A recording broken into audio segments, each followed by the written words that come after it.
ठिकाणी वकील संघाच्या माध्यमातून या ठिकाणी निवेदन दिले, काय मागण्या करण्यात आलेल्या आहेत या निवेदनावर? प्रामुख्यानं अंबाजोगाई वकील संघाचे ज्येष्ठ सन्माननीय वकील बंधू या सर्वांच्या माध्यमातून आम्ही एक समाजातील संवेदनशील घटक म्हणून आमची ओळख आहे.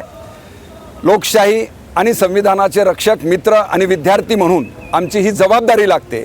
देशामधले तरुण आणि विद्यार्थी आपल्या देशाचं शिक्षण व्यवस्था वाचली पाहिजे. शिक्षण हा आमचा अधिकार आहे.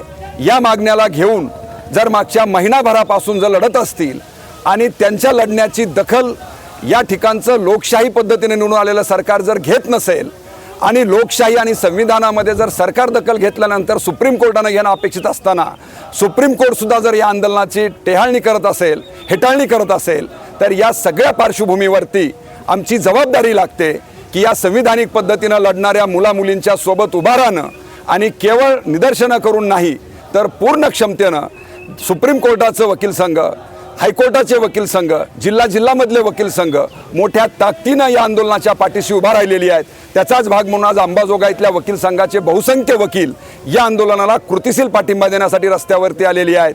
आणि हा लढा जोपर्यंत चालू राहील त्या सगळ्या लढ्याला तन मन धन आणि पूर्ण शक्तीनिशी पाठिंबा देतील असा विश्वास या वकिलांनी व्यक्त केलेला आहे. आणि हा लढा पूर्ण ताकदीनं लढूया हा विश्वास आम्ही या प्रसंगी आपल्या माध्यमातून त्या लढाऊ विद्यार्थी मुलांना मुलींना देत आहोत. धन्यवाद. इन्क्लाब जिंदाबाद.